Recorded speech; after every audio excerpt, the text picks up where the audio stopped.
আমাদের প্রায়শই বাড়ির বাইরে যেতে হয়, আর বাইরে থেকে বাড়ি ফেরার পর পুরো মুখের মধ্যে ট্যান পড়ে যায়, আর সবসময় পার্লারে গিয়ে তো ফেসিয়াল করা সম্ভব হয়ে ওঠে না। তোমাদের সঙ্গেও যদি এইরকম হয়ে থাকে তাহলে বলবো একটুখানি হলুদের সঙ্গে চিনি মিশিয়ে এইভাবে একবার মেখে দেখো। মুখের মধ্যে থাকা অনেক সমস্যা কিন্তু দ্রুত দূর হয়ে যাবে।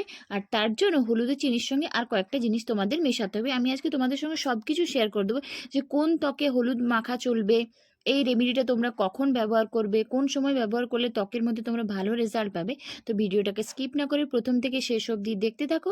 আর এখনো পর্যন্ত যারা চ্যানেলটিকে সাবস্ক্রাইব করনি তারা চ্যানেলটিকে অবশ্যই সাবস্ক্রাইব করে রেখো নতুন নতুন স্কিন কেয়ারের রেমেডি পাওয়ার জন্য। তো চলো বন্ধুরা, দেখে নেবে চলো হলুদ ও চিনি ত্বকের যত্নে তোমরা কিভাবে ব্যবহার করবে।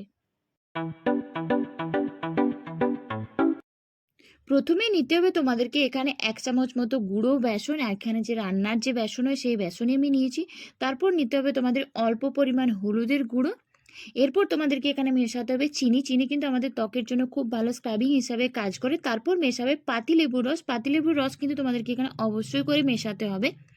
তারপর এই সবকটা মিশ্রণকে আমি এখানে কাঁচা দুধ দিয়ে খুব ভালোভাবে মিশিয়ে নিচ্ছি। কাঁচা দুধ যদি তোমাদের কাছে না থাকে সেক্ষেত্রে তোমরা গোলাপ জল কিংবা নর্মাল যে জল হয় সেটাও কিন্তু মিশিয়ে নিতে পারো। আর এই রেমেডিটাকে তোমরা দিনের বেলা বা রাতের বেলা দুটো সময়ে করতে পারো। দিনের বেলা যদি তোমরা এই রেমেডিটা করে থাকো তাহলে সেক্ষেত্রে ত্বকের মধ্যে তোমরা রোদ লাগিও না, আর রাত্রের বেলা করলে তো রেজাল্ট খুব ভালোই পাবে। অনেকের ধারণা আছে হলুদ নাকি কালো ত্বকে ব্যবহার করা যায় না, কিন্তু সেটা সম্পূর্ণ ভুল। যে কোনো ত্বকেই তোমরা হলুদ ব্যবহার করতে পারো, কিন্তু হলুদ ব্যবহার করার পর তোমরা রোদ লাগিও না। তো আমার এখানে ফেস প্যাকটা রেডি হয়ে গেছে। তো এটাকে আমি আমার পুরো মুখের মধ্যে লাগিয়ে নিচ্ছি। যে কোনো ফেস প্যাক ব্যবহার করার আগে মুখটাকে প্রথমে খুব ভালোভাবে ক্লিন করে নিও। তারপর এটাকে পুরো মুখের মধ্যে লাগিয়ে নিয়ে হালকা হাতে 5 থেকে 10 মিনিট একটু মাসাজ করে নিও, কারণ মাসাজ করলে আমাদের মুখের মধ্যে ব্লাড সার্কুলেশন ভালো হয়। ত্বকের রঙকে কিন্তু কখনো ফর্সা করা যায় না। ব্লাড সার্কুলেশন ভালো হলে আমাদের ত্বকের মধ্যে ন্যাচারালি একটা গ্লো আসে এবং আমাদের ত্বক উজ্জ্বল হয়ে ওঠে। তো তোমরা দেখতে পাচ্ছ আমি যেভাবে ত্বকটাকে হালকা হাতে মাসাজ করছি, তোমরা এইভাবে মাসাজ করে নিও। তারপর 15 থেকে 20 মিনিট এটা মুখের মধ্যে রেখে দিও।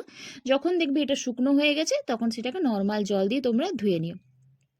সপ্তাহে 2 থেকে 3 দিন তোমরা এই রেমেডিটা ব্যবহার করে নিও, তাহলে দেখবে মুখের মধ্যে থাকা অনেক সমস্যা কিন্তু দ্রুত দূর হয়ে যাবে। যাদের ত্বকের মধ্যে কালো স্পট চলে এসছে, মেচেতার সমস্যা, ব্রণের সমস্যা, সেই সমস্যা কিন্তু ধীরে ধীরে দূর হয়ে যাবে। তো আমার এটা কিছুক্ষণ রাখা হয়ে গেছে। তারপর আমি আমার ফেসটাকে খুব ভালোভাবে একটা টিস্যুর সাহায্যে ক্লিন করে নর্মাল জল দিয়ে ধুয়ে নিয়েছি। আর সবশেষে তোমরা যে কোনো ধরনের একটা ময়শ্চারাইজার এবং সানস্ক্রিন কিন্তু অবশ্যই ব্যবহার করে নিও। তো রেমেডিটা তোমরা বাড়িতে অবশ্যই ট্রাই করো এবং রেজাল্ট তোমরা কেমন পেলে সেটা নিচে অবশ্যই কমেন্টস করে জানিও। তো আমি এখানে কাঁচা দুধ ব্যবহার করছি ময়শ্চারাইজারের জন্য। তো তোমরা তোমাদের পছন্দ মতো যে কোনো ময়শ্চারাইজার কিন্তু ব্যবহার করতে পারো। তো এটাই ছিল আজকের একটা ছোট্ট রেমেডি। ভিডিওটা কেমন লাগলো সেটা নিচে অবশ্যই কমেন্টস করে জানিও। তো চলো বন্ধুরা, আজকের মতো এইটুকুই। আবার চলে আসবো নতুন কোনো ভিডিও নিয়ে।